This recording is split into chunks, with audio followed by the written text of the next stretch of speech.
सहज समजावे म्हणून हिंदी भाषेतून मराठी भाषेत रूपांतरित करण्यात आलेला आहे.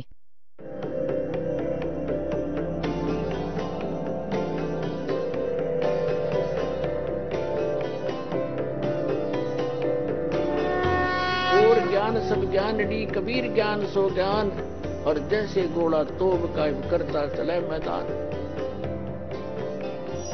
जगद्गुरु तत्वदर्शी संत रामपालजी महाराजांचे अमृत वचन सर्व पवित्र धर्मांच्या व पवित्र शास्त्रांच्या आधारावर.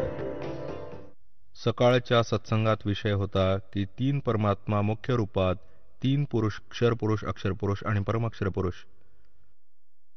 तर इथे जो परमाक्षर पुरुष आहे, आपण त्याच्याकडे संकेत करत आहोत की तो आहे, तो पूज्य आहे. तो कोण आहे? तो कबीर भगवान आहे. कबीर देव आहे, ज्यांनी 600 वर्षापूर्वी येऊन ती लीला केली होती, जे वेद सांगतात आणि आपल्या सद्ग्रंथात विद्यमान आहेत. आता या विषयाला जास्त न वाढवून दास त्या प्रसंगावर येत आहे की गीता ज्ञानदाता तर सांगतो की त्या परम अक्षर ब्रह्मची पूजा करा. त्या तत्वदर्शी संताकडे जा, जसं 4थ्या अध्यायाच्या 34व्या श्लोकात सांगितलंय. अध्याय नंबर 4 चा आपण श्लोक नंबर 32 वाचूया. हा 32 या प्रकारे म्हणजे 25 पासून 31 पर्यंत या प्रकारे आणि बऱ्याच प्रकारचे यज्ञ म्हणजे धार्मिक अनुष्ठान ची माहिती ब्रह्मणे मुखे म्हणजे इथे चुकीच्या केलंय वेदाची वाणी. बघा 17व्या अध्यायाच्या 23व्या श्लोकात स्वतः ब्रह्मणे म्हणजे हे बघा अध्याय नंबर 17 आणि श्लोक नंबर 23. यात काय सांगितलंय? ओम तत्सत इति निर्देशः ब्रह्मणः त्रिविध स्मृतः अह ब्राह्मणा तेन वेदाः च यज्ञाः च विहिताः पुरा. आता इथे ओम ओम तत् तत् सत सत हे 2 सांकेतिक शब्द आहेत. दास सांगेल. इति हे आहे 3 प्रकारचा सच्चिदानंद घन ब्रह्म. ब्रह्मणे म्हणजे सच्चिदानंद घन ब्रह्माचे नाव सांगितलंय. इथे ब्रह्मण म्हणजे सच्चिदानंद घन ब्रह्म हा गीता ज्ञानदात्यापेक्षा वेगळा आहे. तर इथे यांनी 4थ्या अध्यायाच्या 32व्या श्लोकात सांगून ठेवलंय. हा ब्रह्मणे शब्द आहे.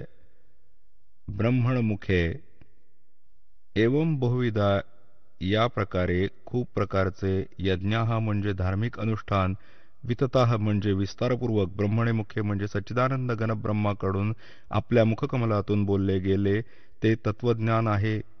या प्रकारे बऱ्याच प्रकारचे यज्ञ म्हणजे धार्मिक अनुष्ठानाची माहिती इथे लिहायचं होतं. सच्चिदानंद घन ब्रह्माच्या वाणीत, कबीर वाणीत विस्ताराने सांगितले आहे. त्या सर्वांना तू कर्म जाण, जसं पण होणारं जाण, या प्रकारे तत्वाने जाणून तू त्यांच्या अनुष्ठानद्वारा, त्या साधनेद्वारा, कर्मबंधाने तू सर्वथा मुक्त होशील. आता इथे बघा 4थ्या अध्यायाच्या 34व्या श्लोकात यांनी सांगितले आहे. 4थ्या अध्यायाच्या 34व्या श्लोकात यांनी सांगितले आहे, गीता ज्ञानदाताने त्या ज्ञानाला, ते तत्वज्ञान आहे जे सच्चिदानंद घन ब्रह्माने आपल्या तोंडाने सांगितले आहे. ती कबीरवाणी ते तत्वज्ञान आहे. त्या ज्ञानाला तू तत्वदर्शी ज्ञानियांकडे जाऊन तू समज. त्यांना नीटपणे दंडवत प्रणाम करण्याने, त्यांची सेवा करण्याने आणि कपट सोडून सरळतापूर्वक प्रश्न करण्याने ते परमात्मा तत्वाला नीटपणे जाणणारे तत्वदर्शीनः. तत्वदर्शीनः म्हणजे तत्वदर्शी संत, ज्ञानी महात्मा तुला तत्वज्ञानाचा उपदेश करतील. गीता अध्याय नंबर 17च्या श्लोक नंबर 23 मध्ये गीता ज्ञानदाता सांगतो, त्या सच्चिदानंद घन ब्रह्माला मिळवण्याचा मंत्र ओम तत्सत ही त्याची साधना आहे. आणि तत्वदर्शी संत सांगेल. ओम तर त्यांनी सांगूनच टाकलाय, सार्वजनिक आहे. तत्व सत सांकेतिक आहेत, त्यांना माहीत नाही. त्यासाठी तत्वदर्शी संतांवर सोडलेलं आहे, ते या दासाला माहीत आहे. परमात्म्याने सांगितलंय. तर या तिन्हीचा जप करण्याने मोक्ष होईल, पूर्ण परमात्मा प्राप्ती होईल, जिथे गेल्यानंतर साधक परतून कधी जगामध्ये नाही येत. 18व्या अध्यायाच्या 62व्या श्लोकात सांगितले की अर्जुन तू सर्व भावांनी त्या परमेश्वराला शरण जा. हे बघा श्रीमद भगवद्गीता अध्याय 18 आणि श्लोक 62 मध्ये सांगितलंय की अर्जुन हे भारत, सर्व प्रकारांनी त्या परमेश्वराला शरण जा. त्या परमात्म्याच्या कृपेनेच तू परमशांतीला, सनातन परमस्थानाला प्राप्त होशील. आणि 15व्या अध्यायाच्या 4थ्या श्लोकात आपण वाचलेच होते की की जिथे गेल्यानंतर साधक परत परत परतून जगात कधी नाही आहेत, की त्यानंतर त्या परमपदरूप परमेश्वराला नीटपणे जाणले पाहिजे, शोधले पाहिजे, ज्यात गेलेले पुरुष परत परतून जगात नाही आहेत. आणि ज्या परमेश्वराने सर्व ब्रह्मांडाची संसाररूपी वृक्षाची, पुरातन संसाररूपी वृक्षाची प्रवृत्ती विस्ताराला प्राप्त होते, आणि त्या आदिपुरुष नारायणाला मी शरण आहे. आणि त्या परमेश्वराची पूजा केली पाहिजे, भक्ती केली पाहिजे, हेच सिद्ध आहे. पुण्यात्म्यांनो, या शंकराचार्यांचे ज्ञान फेल झाले.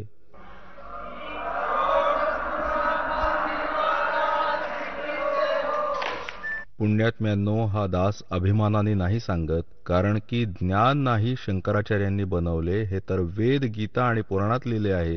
हे त्याला समजू नाही शकले. दास समजला, बस इतकीच गोष्ट झाली. आता बघा, आम्ही 11 ऑक्टोबर सन 2009 या सर्व आदरणीय शंकराचार्यांना प्रार्थना केली होती की आपणही आध्यात्मिक ज्ञान चर्चे करता या. पण ते आपल्या स्वतःला कदाचित महान समजतात आणि आपला अपमान समजला असेल रामपाल सोबत गोष्ट करण्यात. परंतु त्या प्रकारे नाही तर या प्रकारे त्यांची तर आम्ही केली हिंदी. आता जग समजेल, जनता, की हे एक शंकराचार्य आहेत. हे बघा, आम्ही यांच्याकडे ही पत्र पाठवली होती, सर्व शंकराचार्यांच्या चारीच्या चारी जणांकडे. आमचा उद्देश प्रार्थनापत्र आहे. आमचा उद्देश विश्वमैत्री, समाज सुधार, आत्मउद्धार, भ्रमित जिज्ञासूंना शास्त्रानुसार निर्णायक सद्भक्ती प्रदान करणे, आध्यात्मिक ज्ञानचर्चा. सर्व हिंदू धर्माच्या माननीय शीर्ष शंकराचार्य व इतर सर्व आदरणीय आचार्यांना हार्दिक प्रार्थना आहे की ते सतलोक आश्रम, बरवाला जिल्हा, हिसार, हरियाणा, भारतात एकत्र होऊन आध्यात्मिक चर्चा करतील, कारण भ्रमित भक्त समाजाला योग्य दिशा मिळू शकेल. यासाठी आम्ही इथून त्यांच्याकडे प्रार्थना पाठवली होती व त्यांनी सह्या दिल्या आहेत. K S Narayan, administrator, Shri Sringeri Math and properties, Sringeri, असे हे 16/8/2009 असेच आम्ही सर्वांकडे पाठवले होते. यांनी आम्हाला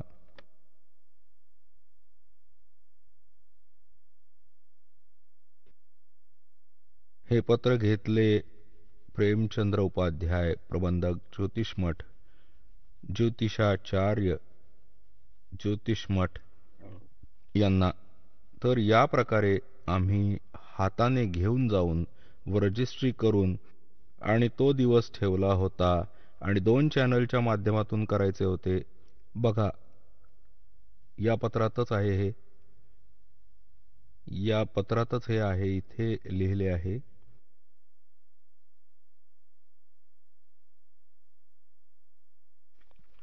हा सर्व कार्यक्रम आध्यात्मिक ज्ञान चर्चा याचं सरळ प्रसारण सुप्रसिद्ध टीव्ही चॅनल जी जागरण, एक तर जी जागरण, दुसरा साधनावर 11 ऑक्टोबर 2009 सायं 6 वाजेपासून 10 वाजेपर्यंत केला जाईल. पण हे नाही आले. हा पूर्ण कार्यक्रम याच आश्रमात झाला होता. तर पुण्यात्म्यांनो, एक भक्त जो तिथे गेला होता जोशी मठात, तर त्याला श्री स्वरूपानंदजी तर स्वतः तर भेटले नाहीत. त्यांच्या प्रबंधकाने त्यांच्याकडून सही घेऊन आले होते. तर एका बाजूला भेटले होते श्री माधव आश्रमाचे शंकराचार्य. त्या विषयाबद्दल त्या भक्ताने सांगितले की तिथली व्यक्ती भेटली होती व ती सांगत होती की या श्री माधव आश्रमजी यांनी श्री स्वरूपानंद शंकराचार्यांना शास्त्रार्थामध्ये हरवले होते. आता बघा ते कोण आहेत हे बघा. हे आहेत व्रतोत्सव पर्व निर्णय पत्रिका, ही त्यांनी छापली आहे. धर्माचा जय हो, प्राण्यात सद्भावना हो, गायीचा जय हो, श्री हरी, हा त्यांचा नारा आहे. हे आहेत श्री माधव आश्रमजी.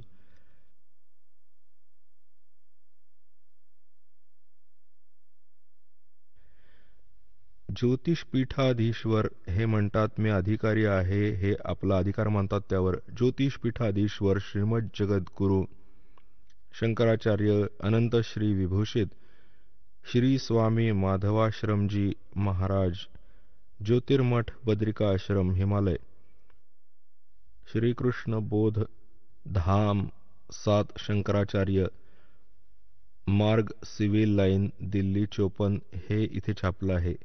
आणि यांचा भगवान कोण आहे हे त्यांचे भगवान बघा.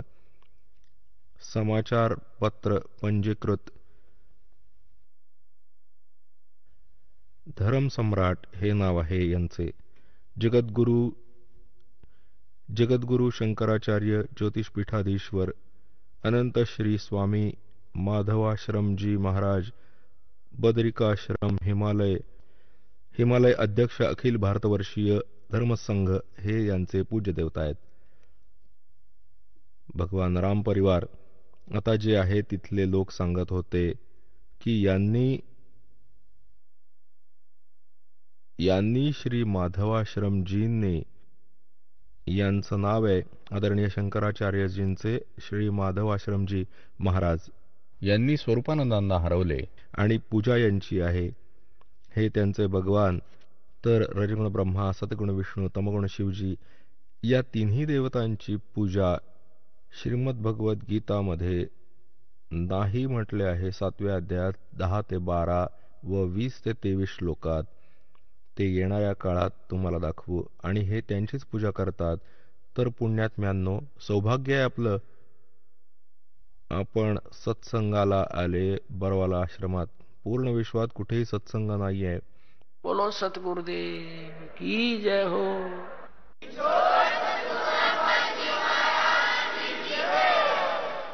परमपिता परमात्मा पूर्ण ब्रह्म, साऱ्या सृष्टीचे रचयिता कबीर परमेश्वराच्या असीम कृपेने आपण पुण्यात्मा सत्संग ऐकायला उपस्थित आहात.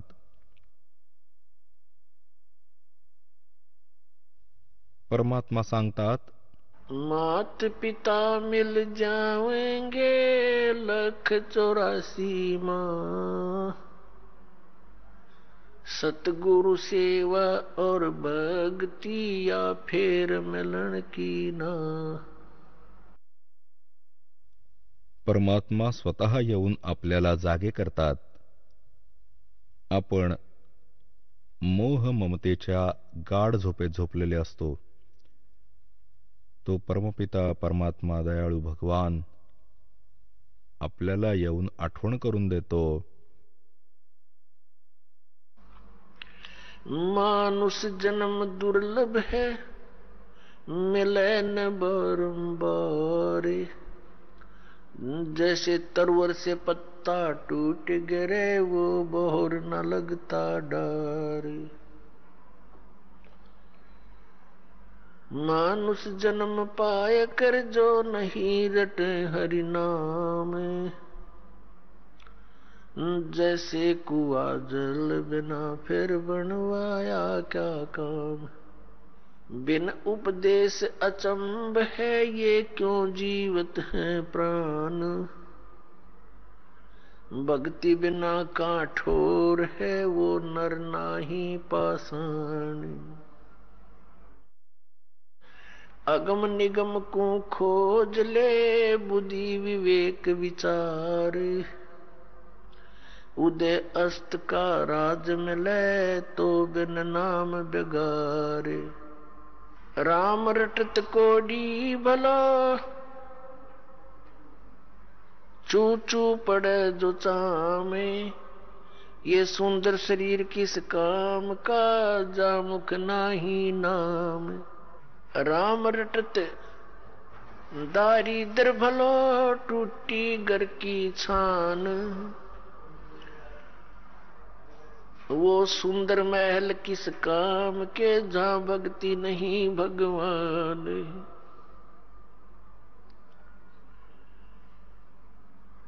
राम रटत कन्या बली, साकेट भलो न पूत।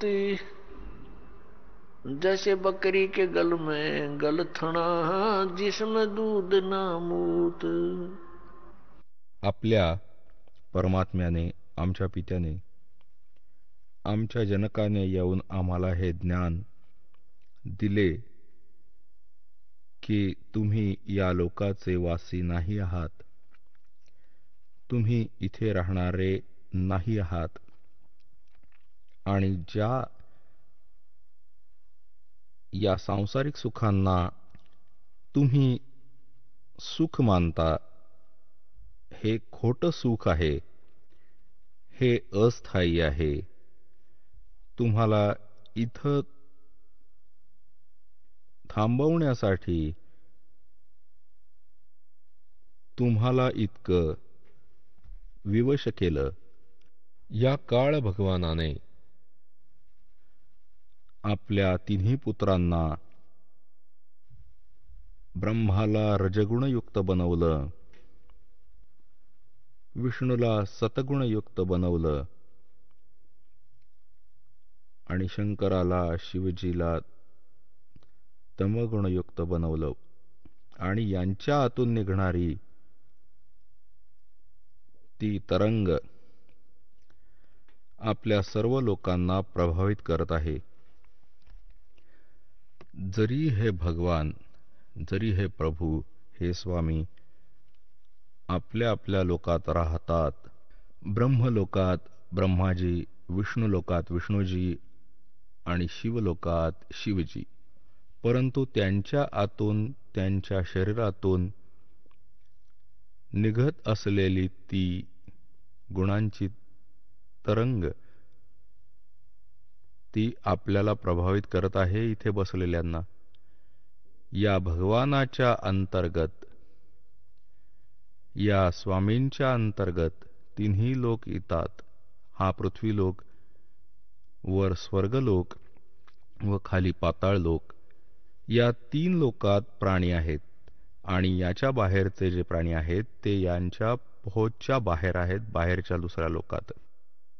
या तीन लोकांच्या प्राण्यांना हे तिघे प्रभावित ठेवतात। यांची जितकी रेंज आहे तिथपर्यंत यांचा प्रभाव बनून राहतो। जसं स्वयंपाकात मिरचीची फोडणी दिली जाते, तर ती मूळ वस्तू, जी साकार वस्तू मिरची स्वयंपाकात विद्यमान आहे, त्याची फोडणी दिली, त्या फोडणीतून निघालेले तरंग दुसऱ्या कक्षात, दुसऱ्या खोलीत पोहोचली, आणि तिथे बसलेल्या लोकांना पण शिंका यायला लागल्या। आता त्यांना शिंका नाही आल्या तर त्यांच्या हातातली गोष्ट नाही, कारण मिरचीचा प्रभाव आहे। आणि तयार वस्तू स्वयंपाकात त्यांच्या निराकार गुणाने, शक्तीने दुसऱ्या खोलीत बसलेल्या व्यक्तीला पण प्रभावित केले। ठीक अशाच प्रकारे श्री ब्रह्माजी रजगुणयुक्त आहे, जसे मिरचीला मिरचीच्या गुणांनी युक्त केले।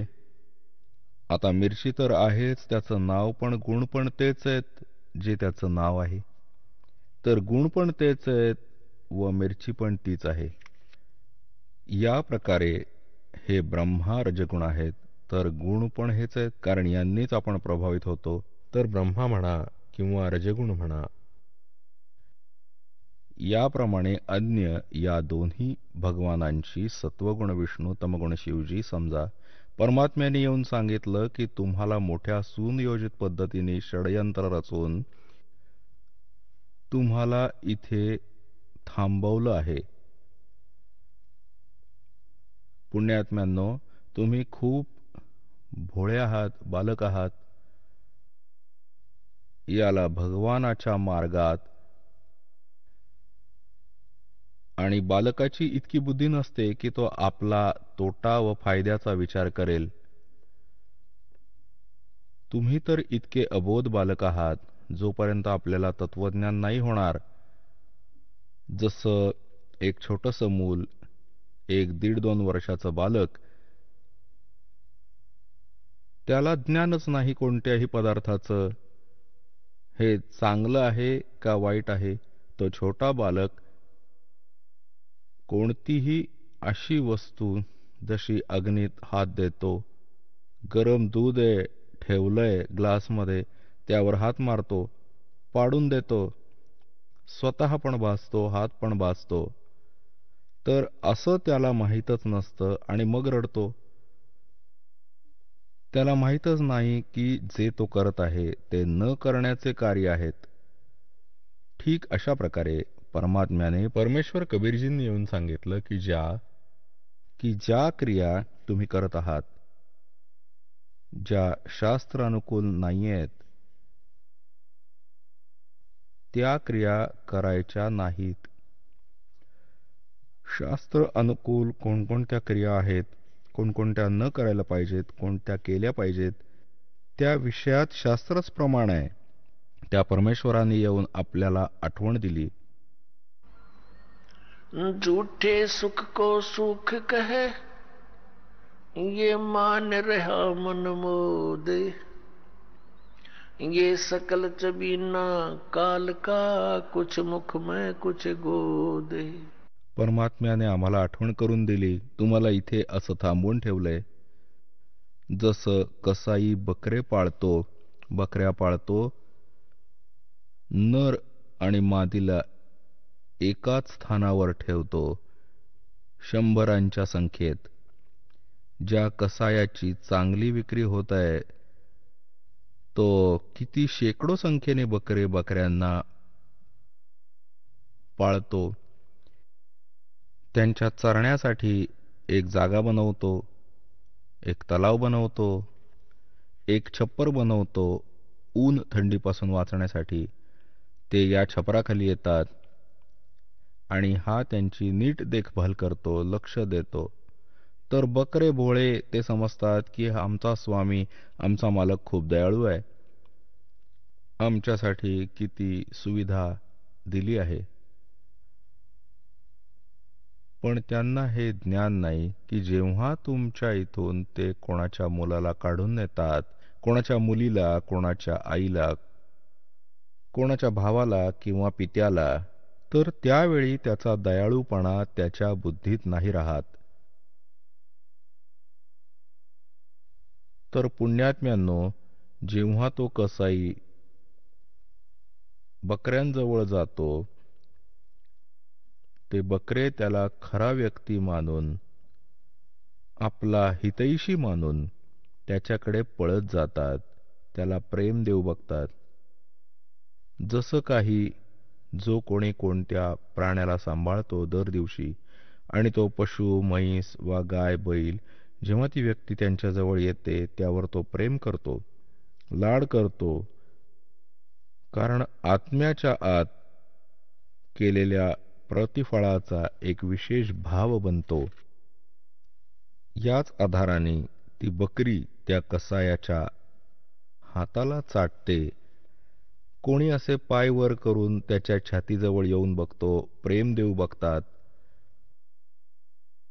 आता तो असे पकडून बघतो, बकऱ्यांना हात लावून बघतो ठिकठिकाणी. तो तर हे बघतोय की यावर किती मांस चढलंय, काय किलोनी विकलं जाईल हे. आणि हे त्याला चाटतात, लाड करतात, जिभेने चाटून चाटून प्रेम देतात. मोठा खरा माणूस आहे आणि तो अंदाज लावून पाहतो कितीला विकला जाईल. परमात्म्याने येऊन सांगितलं ठीक याच प्रकारे. खाई खुराका पैन पोसाका, यम का बकरा पलता है. म्हणतात खुराक खाऊन कपडे घालून इथे यमाचा बकरा पाळला जातो. या काळाचे बकरे म्हणून पाळले जात आहात तुम्ही. आता बघत आहात मागे एक श्रद्धाळू सत्संगाहून जात होता. सच्चा सौदा सिरसावालेच्या पेपरमध्ये आले होते आणि त्याचे 6 सदस्य म्हणजे एकूण एक मेले ॲक्सिडेंटमध्ये. एक म्हातारा वाचला. आणि आपण खूप ठिकाणी बघतो, जसं एकदा भूकंप आला होता गुजरातमध्ये आणि सर्व व्यक्ती 26 जानेवारी म्हणजे गणतंत्र दिवस भारताचा साजरा करायला तयार होते. सन 2000ची गोष्ट, 26 जानेवारीची. असा भयंकर भूकंप आला. 26 जानेवारीची सुट्टी होती. कर्मचारी, अधिकारी सगळे आपापल्या घरी टेलिव्हिजनच्या समोर बसले होते की आज आपल्या गणतंत्र दिवसाची परेड बघूया. असा भयंकर भूकंप आला, ज्या घरांना, बंगल्यांना, संपत्तीला बनवण्यासाठी सर्व जीवन घालवलं, त्याच घरांच्या खाली दबले गेले. पूर्णच्या पूर्ण परिवार नष्ट झाले. पुण्यात्म्यांनो, या काळाने आपण व आमच्यावर इतका दबाव टाकला की 3 गुणांचे 3 इंजेक्शन ठेवले होते. आपल्याला ते लागलेलेच असतात. यांचा प्रभाव आपल्यावर बनलेलाच असतो कंटिन्युअसली. तर त्या कारणाने आपण इतके प्रभावित आहोत की आपण आपले उद्देशच विसरलो आहोत. आता विचार करा, ज्या व्यक्ती त्या भूकंपात मेल्या वा दुर्घटनेमध्ये मेल्या, त्या कोणत्या क्रिया करत होते? त्यांचे काय उद्देश होते? त्यांच्या किती इच्छा होत्या? आणि आपली काय आहे? आपण काय विचार करतो? आपण काय करत आहोत? एक भक्त सांगत होता की माझी मामी नवस बोलून आली होती. 5 मुली होत्या. त्यातील 3घींचा विवाह एकत्रच होता. 3 मुलींचा विवाह असेल तर त्यात मनुष्याच्या मनाची सुई किंवा निडल 100च्या खाली नाही राहत. कधी इकडे विचार करेल, हे करीन, ते करीन, चिंता बनवून ठेवल्यात, आपल्या बरोबर लागल्या आहेत. आपली गोष्ट नाही. आपली परंपरा अशी बनली आहे जी आपल्याला केवळ दुःखच देते, सुख नाही देत. विवाहात गोष्ट हुंड्याची येणं, परत एक विवाह, परत एक भावाचा सुरू होतो, एक बहिणीचा सुरू होतोय. तर या प्रकारे आपण आपल्या परंपरांना, रीतींना चुकीचं बनवून पण 90% दुःखी आहोत. आता ती रोहतक बस स्टँडवर उभी होती. एका बसमधून उतरली होती, दुसऱ्याची वाट बघत होती आणि उभ्या उभ्या विचार करत होती. कारण जिच्या 3 मुलींचं लग्न आहे,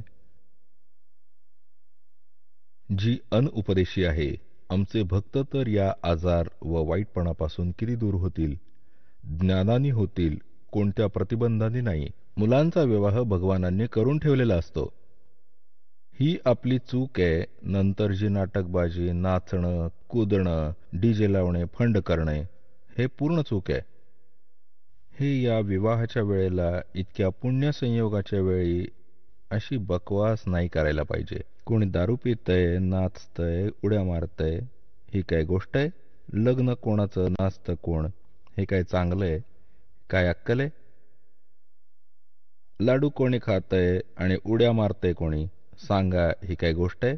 तर या प्रकारच्या आपण अज्ञानाने आपल्यावर एक वेगळं ओझं अजून घेऊन बसलोय. हे पण काढायचंय, नक्की काढायचंय.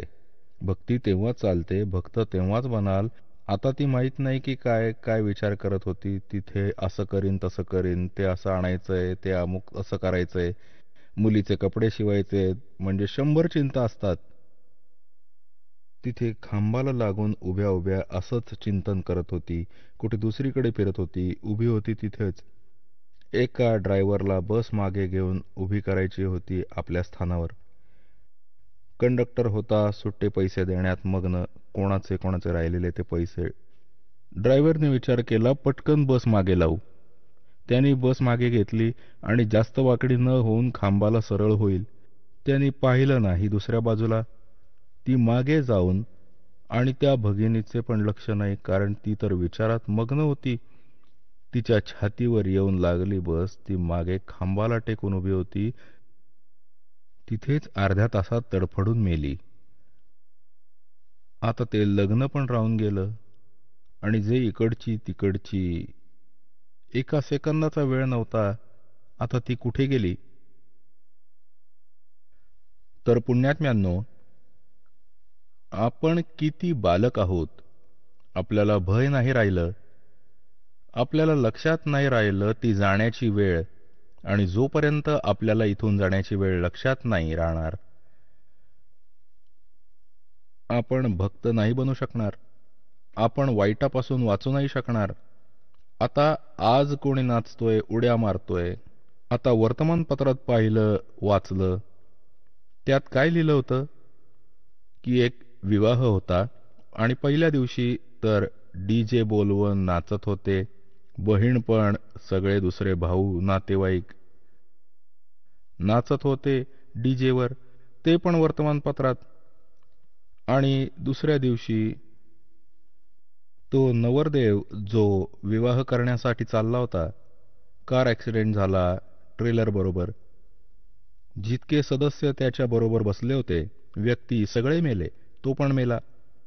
दुसऱ्या दिवशी ती डोकं आपटते, रडतीये, केसांना पकडतीये, जी काल नाचत होती. आता वाजवा डीजे. इथे सांगतात, नानक साहेबजी सांगतात कि ना जाने काल की कर डारे और किस विध ढल जा पासावे और जिन्हां ते सिर ते मौत खुड़क दी उन्हां नू केड़ा हासावे. आदरणीय नानक साहेबांना कोणी विचारलं की हे महात्माजी,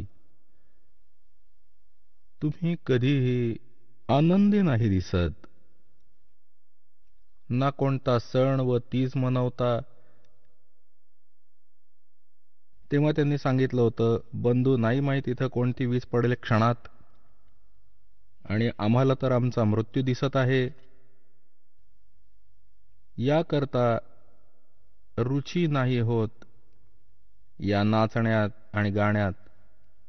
इथली खोटी खुशी मानण्यात कधीच मन नाही मानत. ना जाने काल की कर डारे किस विध ढल जा पासावे और जिन्हां ते सिर ते मौत खुड़क दी उन्हां नू केड़ा हासावे. मग त्यांना विचारलं की काय आपण कधी प्रसन्न होत नाही का? असं कसं जीवन जगताय?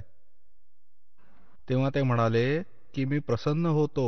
साध मिले सड साधी होंदी विछड़ द्या दिलगिरी वे अख दे नानक सुनो जिहाना ये मुश्किल हाल फकीरी वे.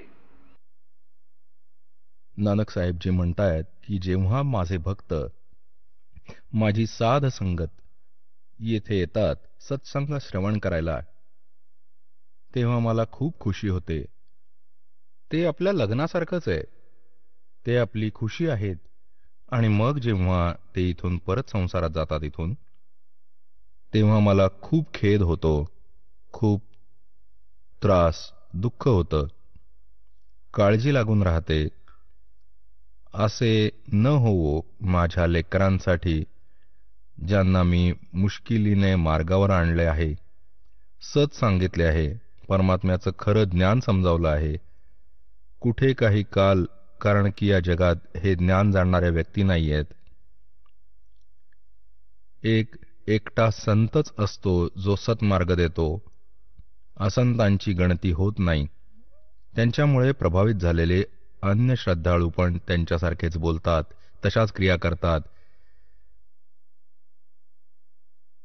तर नानक साहेबजी सांगायचे, मला मग काळजी वाटते, कुठे माझ्या पिकाला कीड ना लागो, म्हणजेच कुठला काळाचा दूत यांना भ्रमित न करो, यांचं जीवन नष्ट होईल. कहते हैं साध मिले साढ़ा साधी होंदी. जेव्हा हे परत येतात ॲज इट इज, तेव्हा मला खूप खुशी होते की परमात्म्याच्या दयेने हे अजून वाचले आहेत. और विछड़ द्या दिलगिरी वे. हे जेव्हा इथून जातात तेव्हा मला फार काळजी वाटते, मला फार चिंता वाटते. का वाटते? अख दे नानक सुनो जहाना मुश्किल हाल फकीरी वे. फकीरी म्हणजे भक्ती. फकीरचा अर्थ होतो सगळे वाईट सोडून देऊ, सगळ्याचा परित्याग करून भक्ती करणं. तर जेव्हा वाईटपणा, कुप्रथा संतांनी घालवण्याचा प्रयत्न केला, तेव्हा अन्य समाजाने ते परत आणण्याचा प्रयत्न केला. तर ज्या कारणाने भक्त आणि समाजामध्ये नेहमीच विरोध होत राहिला आहे, कारण की समाजाचे हे रीतिरिवाज आहेत, ते काळ प्रेरित आहेत, ते इथेच राहणार आहेत, आणि संतांच्या मर्यादा या काळाच्या मर्यादापेक्षा वेगळ्या आहेत, त्या भक्तिबाधक आहेत. म्हणून अन्य समाजाचे लोक म्हणतात की बघा, यांनी तर माता सटवाई पण सोडून दिली, हे तर बाबा श्यामजींची पण पूजा करत नाही आहेत, हे असे पण नाही करत आहेत, हे दिवाळी पण नाही साजरी करत आहेत, हे कसं झालं आहे, यांनी तर वाट लावून टाकली. एक भक्त सांगत होता, म्हणाला की आज 10 वर्ष झाली एक पण सण साजरा नाही केला. नाव घेतलं होतं त्याने त्या दिवशी, नंतर तो आपलं दुःख सांगत होता. म्हणाला की आज 10 वर्ष झाली आमचा एकही सण साजरा केला नाही, ना होळी, ना दिवाळी, ना तीज, ना अन्य काय. कारण की आमचा परिवार आहे. कधी तर आमच्या घरी स्वतः तरुण भावाचा मृत्यू होतो. 1 वर्ष ती चिंता संपत नाही तोपर्यंत दुसरा कोणी जवळचा बहिणीचा पती मरतो. मग सण साजरे होत नाहीत. मग कोणीतरी काका चुलत्याचा मुलगा मरतो. मग असा मुलगा मरून गेला, 10 वर्ष झाली अशी आम्ही सण साजरे केले नाहीत. मग हे सण का साजरे करतात? मग तरीही साजरे करा. जर इतके कंपल्सरी आहेत तर सांगण्याचा अर्थ आहे की इथे काही साजरे करण्याची जरूर नाहीये. इथे भगवानाची गुण गाण्याची आवश्यकता आहे. आणि त्यात लक्षात ठेवा, किंवा जाण्याचा समय लक्षात ठेवा, आता आपल्याला किती मूर्ख बनवून ठेवलंय. हा दास सत्संग करायला जायचा तर तिथे असंच भक्तांबरोबर अशाच आमच्या एखाद्या भक्ताचं नाव घ्यायचा, तिथं पाठ करायचे, 2-3 दिवस राहायचे. तर एक व्यक्ती जशी बोलावून घेते, आज ज्ञान समजा, ते त्याला बोलवायचे. तो बसून इथलं तिथलं बोलायचा. म्हणतात की भक्ती तर आपल्या मनातच असते. गुरु केल्याने काय भक्ती होते का? घे आणि दे, कर आणि खा, बस असंच तर सगळं होतं. मग अशाच काही गोष्टी करत राहिला, समजावण्याचा प्रयत्न केला, ऐकलं नाही. कारण की त्याची 10-15 एकर मिळून जमीन होती, ट्यूबवेल केली होती शेतात. तर त्याला काय जरूर होती, त्याला काय वाटली आवश्यकता भगवानाची? तरुण शरीर होतं. खूप समजावण्याचा प्रयत्न केला, इकडचं तिकडचं बोलत राहिला, उठून चालला गेला. खाण्यापिण्याचं वय आहे, आणि असंही आता फाशी देत आहात तुम्ही, बिडी नाही प्यायची, दारू नाही प्यायची, मांस नाही खायचं, नाचणं गाणं नाही, असं म्हणून घरी निघून गेला. आणि म्हणतो कसा, भक्ती तर म्हातारपणी करतात ना, वृद्धावस्थेमध्ये. त्याला म्हटलं, म्हातारपणी भक्ती कठीण होईल जर पहिल्यापासून सुरू झाली नाही तर. कारण म्हातारपणी तर सगळ्या आपदा येतात. कधी डोळ्याचं काम, तर कधी दात पडतात, कधी पित्त बडकतं, तर कधी डोकंदुखी, आणि परिवार पण मोठा होतो. कधी कोणी आजारी, तर कधी कोणाचा मृत्यू, तर कधी त्या वृद्धाला जखम होते, कधी खोकला सतावतो, तर अशा अगणित शेकडो समस्या येतात. उठले की बसता येत नाही, आणि काय माहिती की वृद्धावस्थेपर्यंत प्राणी जिवंत राहील का नाही राहील. तर भक्तीसाठी तर संतांनी सांगितलंय, सद्ग्रंथांमध्ये पण असंच लिहिलं गेलंय की भक्तीसाठी तर जेव्हा मूल 3 वर्षाचं होऊन बोलायला लागेल, 3 वर्षाच्या बालकाला उपदेश द्यायला पाहिजे. जसं पण करेल तो थोडं तरी करत राहील, कारण घरात जेव्हा चर्चा होते, मंत्र ऐकेल तर तोही बोलेल, आपोआप बोलत राहील. मुलांवर जास्त परिणाम होतो, प्रभाव पडतो. तर 3 वर्षांपर्यंत मूल मातापित्यावर अवलंबून असतं. मातापित्यांनी दीक्षा घेतली, मर्यादेत राहिले, तर परमात्मा त्यांच्या तशा प्रकारच्या बालकांचं पण रक्षण करेल. आणि मग त्या बालकांना नामाशी जोडून द्यायला पाहिजे. तर मग काय बघितलं, 1 महिन्यानंतर परत त्याच गावात नगरात जाण्याचा परमात्म्याने संयोग घडवून आणला. सत्संग होता. तर दुसऱ्या वेळी जेव्हा दास गेला तेव्हा कळलं की तो व्यक्ती जो इथे वादविवाद करत होता त्याचा मृत्यू झाला. आणि मृत्यू पण कसा होईल, कसा झाला, फार दुःखदायक प्रकार होता.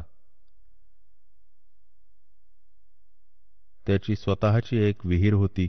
या बाजूची गोष्ट आहे, बाढडा बाजूची, हरियाणाची. त्याची स्वतःची एक विहीर होती. त्या विहिरीत खालती जल होतं. विहिरीत ट्यूबवेल असते, तर पूर्ण दिवस ट्यूबवेल चालवली, पाणी जरा खाली जात असतं. विहिरीचं पाणी खोल गेलं होतं, आणि तो स्नान करण्यासाठी तो काय करायचा, त्या विहिरीतच त्याने खाली दगडाच्या पायऱ्या बनवल्या होत्या, त्यावर बसून स्नान करायचा. जेव्हा विहिरीत पाणी जास्त असायचं तेव्हा तो वरच्या पायरीवर बसून तिथेच स्नान करून घ्यायचा. आणि मग त्या दिवशी पाणी खूप खाली उतरलं. त्यांनी विचार केला की या खालच्या पायरीवर बसून आंघोळ करेन, आणि गेला कमीत कमी 5 फूट खाली. त्यांनी लक्ष नाही दिलं. तो खाली गेला तर पायरीवर शेवाळं आलं होतं. पाय घसरला आणि विहिरीत पडला. त्यांनी प्रयत्न केला पायरीला पकडण्याचा, ती त्याच्या हाताच्या रेंज बाहेर गेली आणि त्याच्या आत तो बुडून मरून गेला. सगळी रात्र शोधत राहिले त्याच्या घरचे. मुलगा आला नाही, कुठे गेला, कसा आहे. शोधत शोधत सकाळी दिसलं की कपडे आणि बूट बाहेर ठेवले आहेत. आत विहिरीत मरून वरती तरंगतोय. जेव्हा पाहिलं की त्याच्या हातांनी जो प्रयत्न केला होता पकडण्याचा कुठल्या वस्तूला, विहिरीच्या आतल्या बाजूला जी पक्की होती त्यावर शेवाळ लागलं होतं. त्यावर त्याच्या बोटांचे असे निशाण उठले होते, कुठल्या तरी प्रकारे पकडीन असे निशाण होते, आणि तो मृत्यू पावला होता. यावरून हे असे ज्ञान समजून आले पाहिजे की कुठल्या आधारावर आपण असे मोकळे फिरतो आहोत आणि काय प्रसंग घडतात. आता तो वृद्ध झाला नाही, भक्ती त्याने केली नाही. आता माहीत नाही कुठे धक्के खात फिरेल, कोणी गाढव बनेल, कुत्रा बनेल.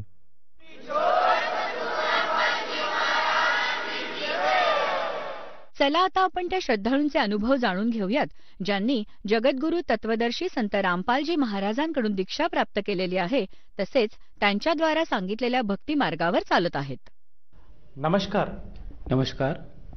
आपलं नाव? राजेंद्र दशरथ काळे. आपण कुठून आलात? जालना, महाराष्ट्रामधून जालना शहर. आपला व्यवसाय काय आहे? सर, मी नोकरी करतोय MIDC मध्ये बी बियाणे कंपनीत. संत रामपालजी महाराजांची गुरुदीक्षा आपण कधी घेतली? 31 ऑक्टोबर 2013. संत रामपालजी महाराजांची गुरुदीक्षा घेण्या अगोदर आपण व आपला परिवार कोणती भक्ती साधना करत होतात? सर, विशेष म्हणजे आमचे जे कुलदैवत होते ते होते महादेव.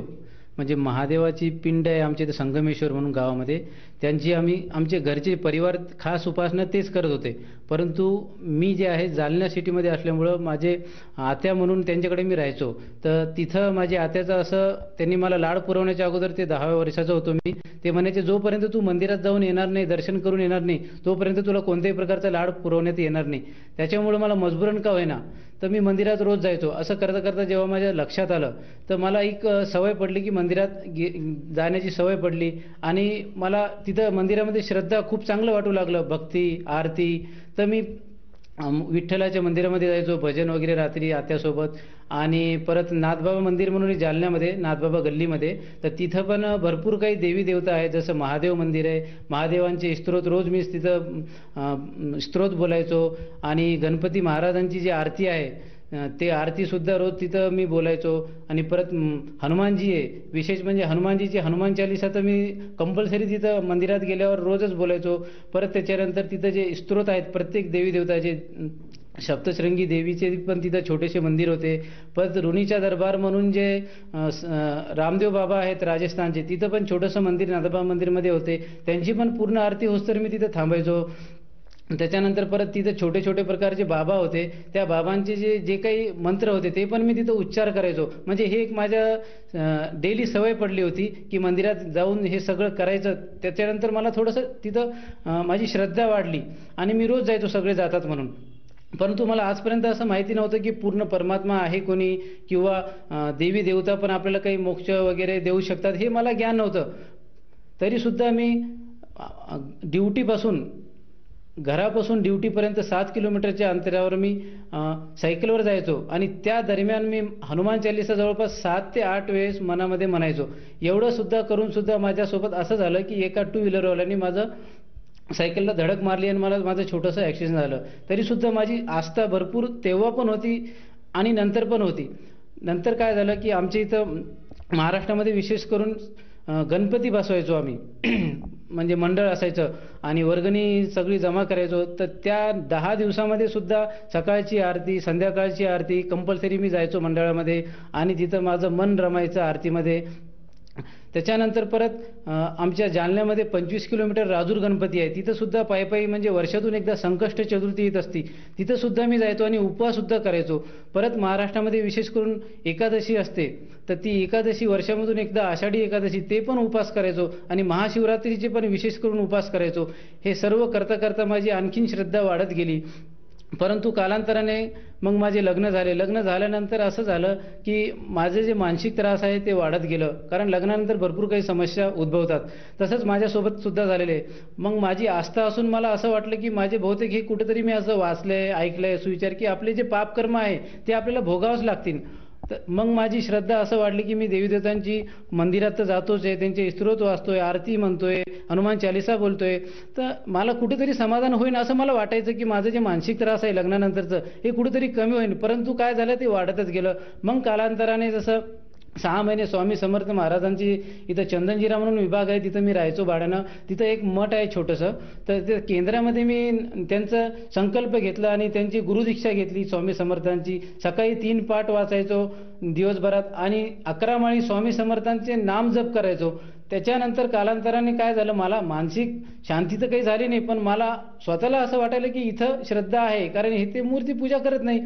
परत वर्षामधून 2 वेळेस म्हणजे 6 महिन्याला एकदा गुरुपारायण व्हायचं. त्या पारायणामध्ये सुद्धा मी सकाळी 4:30ला उठून जायचो आणि चप्पल न घालता, कांदा लसूण याचे भोजन सेवन न करता साधे सिंपल भोजन सेवन करून म्हणजे जमिनीवर मी झोपायचो. हे सुद्धा मी केलेले आहे.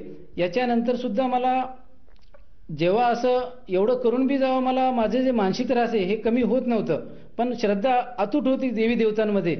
एवढंच काय, साईबाबाला सुद्धा मी 3 वेळेस गेलो होतो आणि तिथं गेलं तर मला असा अनुभव आला की तिथं तर जेवणाला बी ठीक आहे, नाम मात्र पैसे घेतात, पण पैसे तर घेतात जेवणाला सुद्धा. आणि जर तिथं बेड लागत असेल तर त्याला सुद्धा पैसे आहे आणि 3-3.5 घंटे दर्शनासाठी सुद्धा लागतात.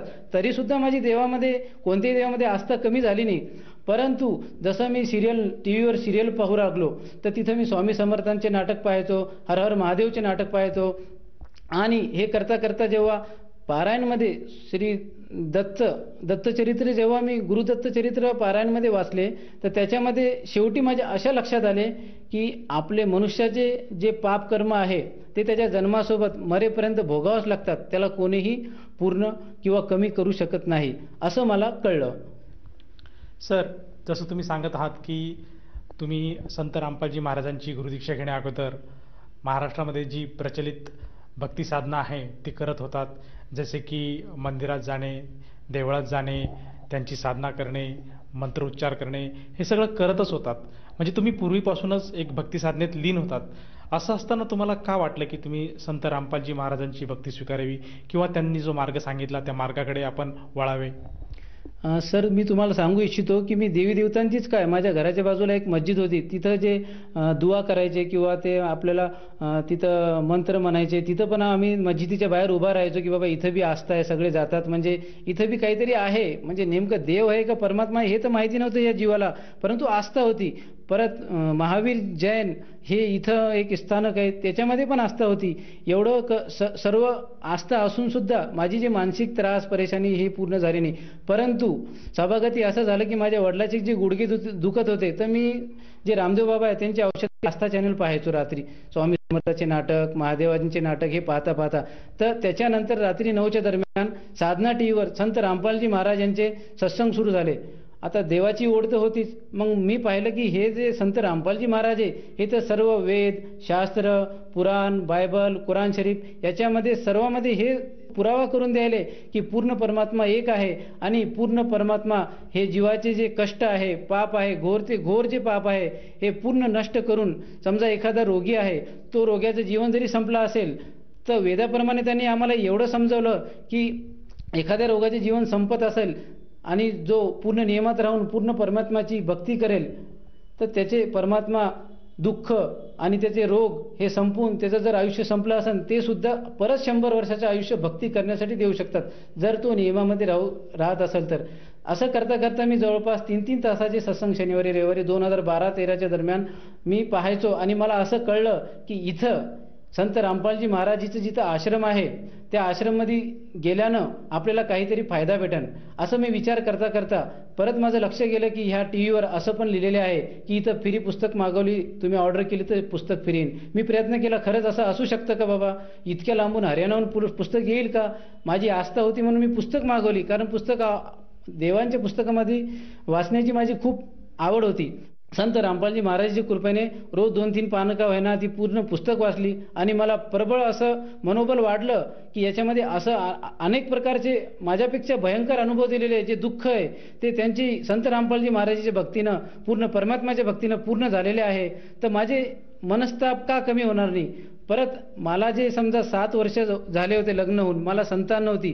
माझी जी पत्नी, जसं समाज हे काय करतो की बाबा काय ग बाई, तुला अजून पुत्र नाही, एक तरी राहायला पाहिजे होतं, तर ती बिचारी मला टेन्शन देते. मी ड्युटी करून यायचं की आजी तुम्ही काय करा, कुठं दवाखान्यात दाखवा. मी म्हणलं नाही, जर माझ्या नशिबात असेल तर देव देईन, नाही तर ठीक आहे, जेव्हा मला दाखवायचं मी दाखवून. परंतु आता समाजाला कोण समजवणार बाबा, आम्ही आमच्या घरात तर आमचं सुखी आहे, तुम्ही कशाला आम्हाला त्रास देता, कोणाकोणाला समजवणार? ती बिचारी एवढी दुःखी होती की संतांसाठी ती प्रत्येक व्रत करायची, प्रत्येक आमच्या मराठीत म्हणतात की नवस करायची, संकल्प करायची, नाही म्हणजे जे प्रत्येक देवी देवताची ती व्रत वगैरे करायची.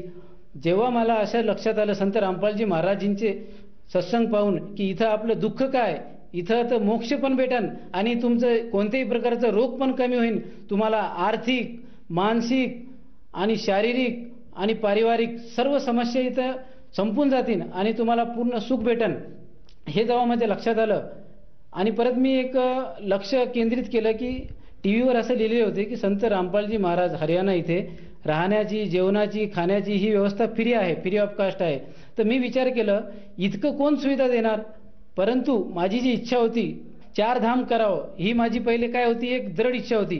तर मग माझी इच्छा ही कमी झाली आणि मला वाटलं की आता हरियाणाला तर मी जाऊन येणारच. माझी हिंमत नव्हती की हरियाणाला मी जाणार, माझी अवकात बी नव्हती. परंतु संत रामपालजी महाराजजी परमात्माच्या कृपेने त्यांनी मला बळ दिलं आणि मी दृढ निश्चय करून हरियाणाला गेलो आणि तिथं बघितलं तर काय, इथं तर सर्वच काही फ्रीमध्ये. आणि संत रामपालजी महाराजीच्या कृपेने तिथं प्रथम नाम आम्हाला भेटलं, त्याच्यानंतर सतनाम भेटलं. सर, जसं तुम्ही सांगत आहात की तुमच्या लग्नाला 7 वर्ष होऊन गेले होते आणि तुम्हाला संतान प्राप्ती नव्हती, आणि संतान प्राप्तीसाठी आपल्या ज्या पत्नी आहेत त्यांनी बरेचसे प्रयत्न केले. तर मी या अनुषंगाने आपल्या पत्नीला विचारू इच्छितो. ताई, नमस्कार. नमस्कार सर. जसं सांगत आहात की आपले पती की आपल्याला संतान प्राप्ती होत नव्हती, तर या संतान प्राप्तीसाठी आपण काय काय प्रयत्न केलेत? मी जे प्रयत्न केले, फक्त भगवंतावर विश्वास होता की माझी इच्छा संतान पाहिजे, पण संतान काय प्राप्त झाले नाही. इतकी देवाची पूजा केले की निरंकार उपास करणं, म्हणजे बगर चप्पलचे मंदिरात जाणं, 9 दिवस नवरात्रामध्ये पाय पाय देवीच्या मंदिरात जाणं, म्हणजे इतकी गणपतीमध्ये खूप आस्था होती, दुर्गा मातामध्ये खूप आस्था होती की मला देणार तर हेच भगवान देणार. ताई, जसं तुम्ही सांगत आहात की पुत्रप्राप्तीसाठी तुम्ही बऱ्याच देवांकडे आराधना केली, त्यांची भक्ती साधना केली, परंतु ती विफल गेली. तर मला असं विचारायचं आहे की जेव्हा तुम्ही संत रामपालजी महाराजांकडनं अनुग्रह किंवा नामदीक्षा घेतली, तर तुम्हाला ती जी तुमचं सुख होतं, जी इच्छा होती, ती पूर्ण झाली का? तर असं झालं, जेव्हा आम्हाला सतनामची दया झाली संत रामपालजी महाराजजींकडून, तर आम्हाला दुसऱ्या महिन्यामध्येच असं पत्नीला गर्भधारणा झाली म्हणून आमच्या लक्षात आलं. सर, जसं की तुम्ही सांगत आहात की संत रामपालजी महाराजांनी जी सद्भक्ती दिली, जे सतनाम दिलं, त्या सतनामाच्या भक्तीमुळे आपल्याला जे 7 वर्षापूर्वी जे आपलं स्वप्न होतं ते पूर्ण झालं आणि आपल्याला एक संतान प्राप्ती झाली. तर या अनुषंगाने आपण इतर भक्त समाजाला काय संदेश द्याल? सर, हे जीव संदेश तर देऊ शकत नाही, पण माझी महाराष्ट्रात किंवा भारताची जेवढी बी भक्तात्मा आहे त्यांना प्रार्थना आहे की मानव जन्म आम्हाला संत रामपालजी सांगतात, वेदामध्ये बी आहे, शास्त्रामध्ये बी आहे आणि प्रत्येक संताच्या गाथामध्ये सुद्धा आहे की मानव जन्म हा 84 लाख योनी भोगल्यानंतरच भेटतो. आणि आम्हाला इथं आल्यावर असं कळलं संत रामपालजी महाराजांच्या सत्संगामधून की मानव जन्म हा फक्त परमात्मा प्राप्तीसाठी आहे. तर माझी हात जोडून प्रार्थना आहे की जर परमात्मा प्राप्ती, पूर्ण मोक्ष प्राप्त करून घ्यायचा असेल तर त्यांना प्रार्थना आहे की इथं संत रामपालजी महाराज बरवाला इथं आलेले आहेत, पूर्ण परमात्मा अवतार आहेत.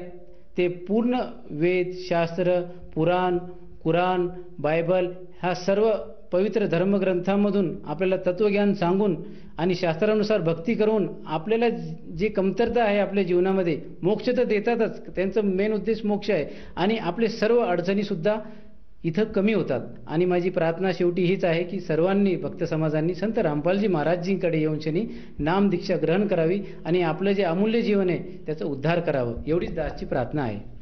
सर, जर कोणा व्यक्तीला किंवा साधकाला संत रामपालजी महाराजांची गुरुदीक्षा घ्यायची असेल तर ती व्यक्ती गुरुदीक्षा कशी घेऊ शकेल? संत रामपालजी महाराजजींकडून गुरुदीक्षा घेण्यासाठी टीव्हीवर तुम्ही जे पट्टी पाहताय त्या पट्टीवर आश्रमाचे नंबर आहेत, आणि तुम्हाला त्या आश्रमावर फोन नंबर लावल्यावर जे सेवेदार आहेत ते तुम्हाला पूर्ण, तुम्ही ज्या जिल्ह्यात आहे किंवा कोण्या गावात आहे त्याच्या जवळचं तुम्हाला तिथलं सेंटरचं तुम्हाला नंबर देतील, पत्ता सांगतील, आणि तिथं जाऊन तुम्ही नामदीक्षा घेऊ शकता. सर, हे जर नाम कोणाला घ्यायचं असेल तर त्यासाठी किती खर्च येतो? खर्च जर सांगितलं सर तर तुम्ही फक्त घरून आणि तिथं पोहोचण्यापर्यंत जे खर्च येईल तेवढंच खर्च येईल. कारण असं तर आपण सहलीला जातो, पण पूर्ण मोक्षासाठी तुम्हाला जे खर्च येईल ते मला नाही वाटत की खर्च येईल. त्याच्या व्यतिरिक्त तुम्हाला एक पैसासुद्धा लागत नाही. तिथं सर्व काही फ्री भेटतं. तुम्हाला मंत्रदीक्षा फ्री भेटते, आणि तिथं तुम्हाला जे साधना करण्यासाठी जे मंत्र कार्ड आहे ते फ्री भेटतं, आणि तुम्हाला आरती करण्यासाठी जे आरतीचं पुस्तक आहे ते फ्री भेटतं. एवढं काही फ्री दिल्यावर, म्हणजे मेन फ्री असं आहे की तुम्हाला मोक्षासाठी जे मंत्र आहे ते फ्री भेटते, बाकी काहीच खर्च येत नाही. धन्यवाद. धन्यवाद. सत्साई.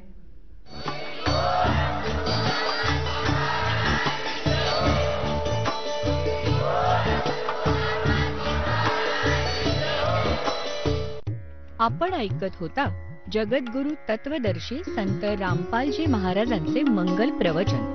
निःशुल्क नामदीक्षा प्राप्त करण्यासाठी आणि अधिक माहितीसाठी संपर्क करा 7030303951 7030303952. आमची वेबसाईट आहे www.jagadgururampalji.org. सर्व पवित्र धर्मांच्या व पवित्र शास्त्रांवर आधारित प्रमाणित अनमोल पुस्तक ज्ञानगंगा किंवा जगण्याचा मार्ग यापैकी कोणतेही एक पुस्तक निःशुल्क मागवण्यासाठी आम्हाला आपले पूर्ण नाव, पूर्ण पत्ता, पिनकोड सहित आणि फोन नंबर लिहून 7030303951 7030303952 नंबरवर SMS करू शकता किंवा आम्हाला 7030303950 नंबरवर व्हॉट्सअप देखील